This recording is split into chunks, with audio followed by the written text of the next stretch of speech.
Shalom Elohim, haleluya, puji nama Tuhan, semangat pagi, Bapak Ibu Saudara yang dikasihi Tuhan kita, Yesus Kristus.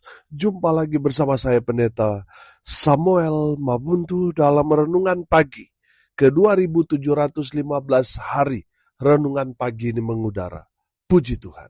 Bapak Ibu Saudara yang dikasihi Tuhan, sebelum kita membaca, mendengarkan, dan merenungkan firman Tuhan hari ini, mari kita berdoa.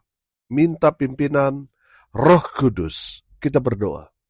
Bapa di surga, berbicaralah kepada kami semua. Pakai firman Tuhan ini untuk menegur kami, menasihati kami, meneguhkan iman percaya kami, dan memberkati kami semua. Di dalam nama Tuhan Yesus yang adalah firman Allah yang hidup, kami berdoa. Amin. Haleluya. Bapak Ibu Saudara yang dikasihi Tuhan, bersama dengan saya kita akan belajar Alkitab dari kitab Kejadian sampai kitab Wahyu. Mari buka Alkitab kita. Filipi pasal 2 ayat 19 sampai ayat 28. Di bawah perikop Timotius dan Epafroditus. Demikian firman Tuhan. Tetapi dalam Tuhan Yesus, kuharap segera mengirimkan Timotius kepadamu, supaya tenang juga hatiku oleh kabar tentang hal ihwalmu. Karena tak ada seorang padaku yang sehati dan sepikir dengan aku, dan yang begitu bersungguh-sungguh memperhatikan kepentinganmu. Sebab semuanya mencari kepentingannya sendiri, bukan kepentingan Kristus Yesus. Kamu tahu bahwa kesetiaannya telah teruji, dan bahwa ia telah menolong aku dalam pelayanan Injil, sama seperti seorang anak menolong bapaknya. Dialah yang kuharap untuk kukirimkan dengan segera, sesudah jelas bagiku bagaimana jalannya perkaraku. Tetapi dalam Tuhan aku percaya bahwa aku sendiri pun akan segera datang. Sementara itu kuanggap perlu mengirimkan Epafroditus kepadamu, yaitu saudaraku dan teman sekerjaku, serta teman seperjuanganku, yang kamu utus untuk melayani aku dalam keperluanku. Karena ia sangat rindu kepada kamu sekalian, dan susah juga hatinya, sebab kamu mendengar bahwa ia sakit. Memang benar ia sakit dan nyaris mati. Tetapi Allah mengasihani dia, dan bukan hanya dia saja, melainkan aku juga, supaya duka citaku jangan bertambah-tambah. Itulah sebabnya aku lebih cepat mengirimkan dia, supaya bila kamu melihat dia, kamu dapat bersuka cita pula, dan berkurang duka citaku. Amin. Firman Tuhan, haleluya. Bapak Ibu Saudara yang diberkati Tuhan, dari kebenaran firman Tuhan ini kita akan belajar dari Timotius dan Epafroditus bagaimana sikap seorang hamba Tuhan. Amin. Bagaimana sih hidup sebagai hamba Tuhan yang sejati? Saudara yang dikasihi Tuhan, yang pertama, sebagai hamba Tuhan tidak boleh egois. Perhatikan ayat 20 dan ayat 21. Sekali lagi saya bacakan buat kita sekalian. Karena tak ada seorang padaku yang sehati dan sepikir dengan aku, dan yang begitu bersungguh-sungguh memperhatikan kepentinganmu. Sebab semuanya mencari kepentingannya sendiri, bukan kepentingan Kristus Yesus. Bapak Ibu Saudara, sebagai hamba Tuhan, kita belajar dari Timotius dan Epafroditus bahwa menjadi hamba Tuhan tidak boleh egois, tidak boleh mementingkan diri sendiri. Bapak Ibu Saudara, firman Tuhan ini di ayat 21 memberikan pencerahan kepada kita semua, bahwa banyak orang juga dalam pelayanan mereka memikirkan kepentingan pribadi. Mereka mencari keuntungan untuk diri sendiri. Bapak Ibu Saudara yang dikasihi Tuhan, dari firman Tuhan ini kita belajar bahwa ketika kita dipanggil untuk melayani Tuhan, itu berarti kita harus menanggalkan sikap-sikap yang negatif, sikap-sikap yang masih terfokus pada diri kita sendiri, masih mementingkan diri kita sendiri, harus kita tanggalkan.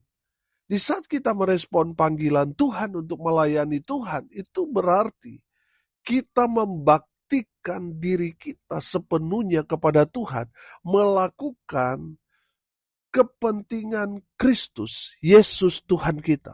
Amin. Bukan lagi mementingkan untuk meraup, mencari keuntungan pribadi. Tidak. Kita hanya melakukan kepentingan Kristus Yesus Tuhan. Amin. Sebagai hamba Tuhan, kita firman Tuhan ini harus sehati sepikir. Saudara yang dikasihi Tuhan, saya menangkap di sini bahwa pelayanan yang diberkati Tuhan, pelayanan yang berdampak ketika para pelayan itu sehati sepikir dengan pemimpinnya. Saudara yang dikasihi Tuhan, ayat 20 berkata begini, karena tak ada seorang padaku yang sehati dan sepikir dengan aku, dan yang begitu bersungguh-sungguh memperhatikan kepentinganmu. Amin. Saudara yang dikasihi Tuhan, saudara sebagai pelayan Tuhan di gereja, saudara tidak boleh berjalan sendiri-sendiri. Saudara harus ada dalam satu kesatuan pelayanan. Saudara harus mengerti, paham pemimpin saudara, pemimpin rohani saudara. Amin. Saudara, kalau saudara sudah sehati sepikir dengan pemimpin saudara, saudara baru melihat bahasa tubuh para pemimpin saudara, saudara ngerti apa yang harus saudara lakukan. Amin. Tapi kalau saudara tidak sehati sepikir dengan pemimpin saudara sudah kasih kode, saudara nggak paham, saudara nggak mengerti. Kenapa? Karena saudara tidak sehati, tidak sepikir dengan pemimpin saudara. Timotius dan Epaphroditus, mereka itu mengenal pemimpin mereka. Mereka betul-betul mengerti dan paham. Kenapa? Karena mereka sehati sepikir. Amin. Bapak Ibu Saudara yang dikasihi Tuhan, kalau kita berjalan sendiri-sendiri, kita akan runtuh, kita akan berantakan. Tapi kalau kita sehati sepikir, saudara, pemimpin dengan pelayan, oh haleluya, pelayanan kita akan luar biasa, akan berdampak, jadi berkat, nama Tuhan dipermuliakan. Amin. Saudara, kenapa ada gereja yang besar lalu tiba-tiba pecah, saudara? Dan masing-masing gereja yang pecah dari gereja yang tadinya satu, menjadi apa? Saingan, saudara. Saling rebut cepat. Menganggap bahwa gereja yang lain, padahal tadinya satu. Mereka menganggap gereja yang lain itu musuh, saingan dan sebagainya. Bapak Ibu Saudara yang dikasihi Tuhan, kenapa itu terjadi? Karena para pelayan tidak sehati, tidak sepikir, tidak satu visi dengan pendetanya, dengan pemimpin rohaninya. Bapak Ibu Saudara yang dikasihi Tuhan, kalau saudara mengawali atau memulai pelayanan saudara dari perpecahan, dari konflik, saudara akan mengalami hal yang serupa. Orang-orang yang di bawah saudara satu hari nanti mereka akan melakukan hal yang sama seperti yang saudara lakukan di gereja awal saudara. Bapak Ibu Saudara yang dikasihi Tuhan, sebagai hamba Tuhan, kita harus sehati sepikir dengan pemimpin rohani kita dalam konteks firman Tuhan ini, Rasul Paulus. Amin. Saudara yang dikasihi Tuhan, seorang pemimpin, pelayan tidak boleh egois. Harus perhatian untuk orang-orang atau jiwa-jiwa yang dilayani. Harus punya hati. Kalau saudara dalam pelayanan tidak punya hati, sudah pelayanan akan berantakan. Tinggal tunggu waktu bubar. Saudara yang dikasihi Tuhan, yang harus kita lakukan bukan kepentingan pribadi kita. Bagaimana saya bisa cepat terkenal. Bagaimana saya bisa membangun gereja megah. Akhirnya apa saudara? Yang dipermuliakan diri kita bukan Tuhan. Saudara yang dikasihi Tuhan, sebagai hamba Tuhan kita harus kompak. Kita harus satu, tidak boleh egois. Amin. Yang kedua, saudara, bagaimana sikap seorang hamba Tuhan sejati? Dari Timotius dan Epafroditus kita belajar. Sebagai hamba Tuhan harus setia. Amin. Ayat 22 perhatikan.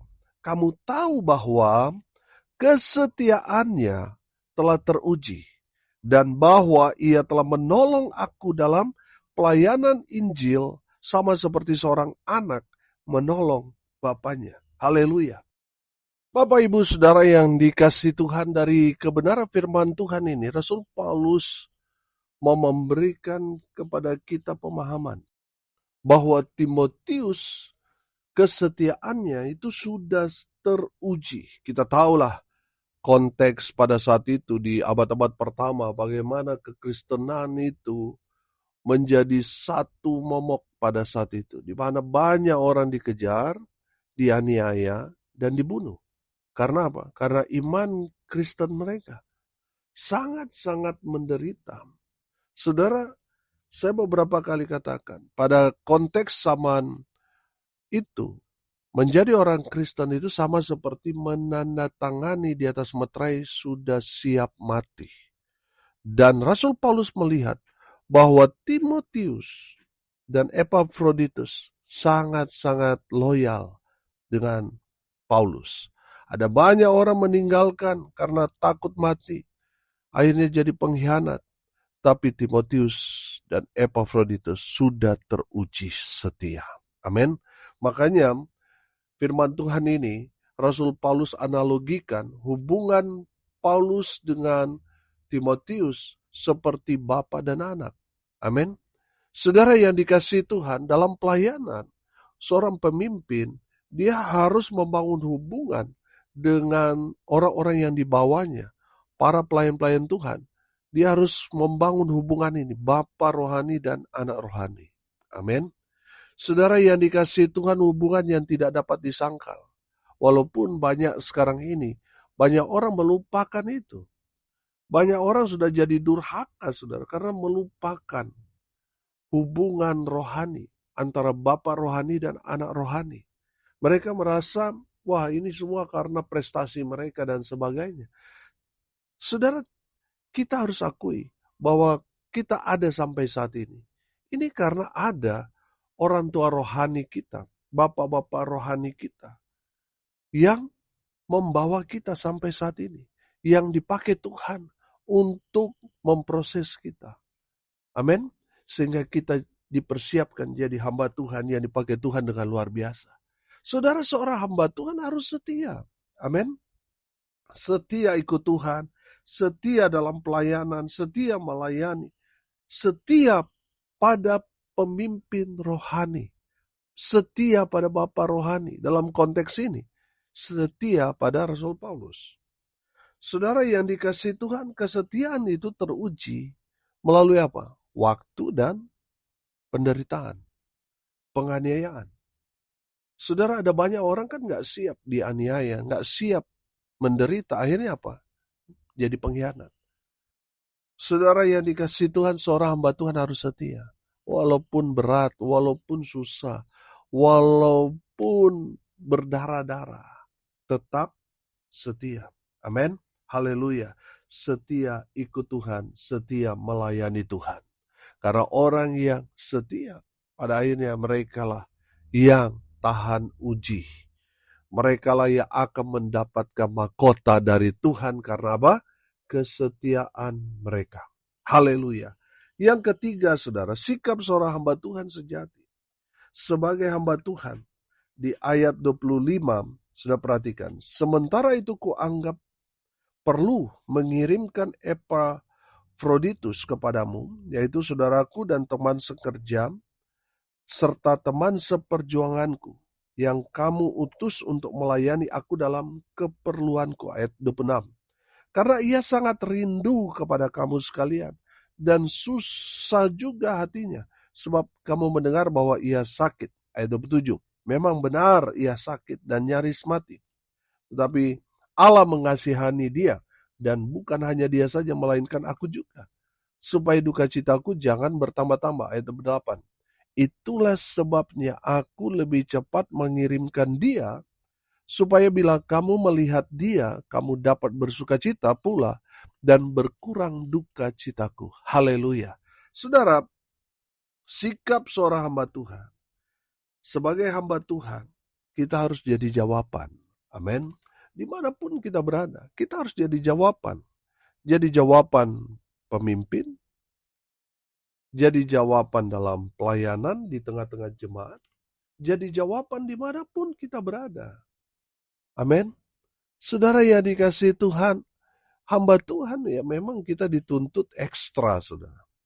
Kita dituntut untuk bisa segalanya. Saudara yang dikasihi Tuhan, kita harus jadi jawaban di tengah-tengah dunia yang tidak pasti ini. Kita harus jadi jawaban. Amin. Kalau kita tidak jadi jawaban, saudara, hidup kita tidak akan jadi pengaruh, tidak akan berdampak, tidak akan jadi berkat. Tapi kalau kita jadi jawaban, hidup kita jadi berkat buat orang-orang yang ada di sekitar kita. Amin. Haleluya. Bapak Ibu Saudara, untuk menjadi hamba Tuhan itu menandakan bahwa kita menjadi jawaban pada panggilan Tuhan. Amin. Pada kebutuhan jemaat. Ketika kita merespon panggilan Tuhan dalam pelayanan, kita jadi jawaban doa dari pemimpin kita. Amin. Saudara yang dikasihi Tuhan, mau tidak mau, suka atau tidak suka saudara, saudara harus jadi jawaban bagi dunia ini. Amin. Supaya apa saudara? Supaya banyak orang akan datang kepada Yesus Kristus Tuhan. Karena apa? Karena saudara dan saya jadi jawaban bagi dunia ini. Haleluya. Seorang hamba Tuhan harus jadi apa? Harus jadi jawaban. Haleluya. Hari ini kita belajar saudara dari Timotius dan Epafroditus bagaimana menjadi seorang hamba Tuhan. Sikap kita seharusnya seperti apa? Yang pertama kita belajar bahwa sebagai hamba Tuhan tidak boleh egois. Kita harus bersatu. Amin. Yang kedua, kita harus setia. Setia kepada Tuhan dalam panggilannya, setia juga kepada Bapa rohani kita. Yang ketiga, sebagai hamba Tuhan kita harus jadi jawaban bagi dunia ini. Amin. Mari kita berdoa. Terima kasih Bapa di surga atas berkat firman yang sungguh memberkati kami. Berkati semua pendengar dimanapun mereka berada. Tuhan memberkati hidup mereka. Rumah tangga mereka diberkati. Usaha pekerjaan pelayanan mereka dibuat beruntung berhasil dalam segala hal. Mereka yang sakit Tuhan sembuhkan. Mereka yang lemah Tuhan kuatkan. Tuhan hibur mereka yang berduka cita. Dan hamba berdoa biarlah berkat surga turun memenuhi semua pendengar. Bapak Ibu Saudara yang dikasihi Tuhan, arahkanlah hatimu kepada Tuhan dan terimalah berkat dari Tuhan Yesus. Tuhan memberkati engkau dan melindungi engkau. Tuhan menyinari engkau dengan wajah-Nya dan memberi engkau kasih karunia. Tuhan menghadapkan wajah-Nya kepadamu dan memberi engkau damai sejahtera. Di dalam nama Tuhan Yesus, sumber daripada segala berkat. Bapak Ibu Saudara yang percaya, diberkati Tuhan, katakan amin. Puji Tuhan. Bapak Ibu Saudara yang dikasihi Tuhan, kalau saudara merasa diberkati melalui renungan pagi ini, bagikan juga kepada saudara-saudara yang lain, supaya mereka juga diberkati. Karena untuk itulah kita dipanggil, untuk jadi berkat. Salam kasih dari Bali. Saya Pendeta Samuel Mawuntu. Sampai jumpa besok pagi. Tuhan Yesus memberkati kita semua. Haleluya.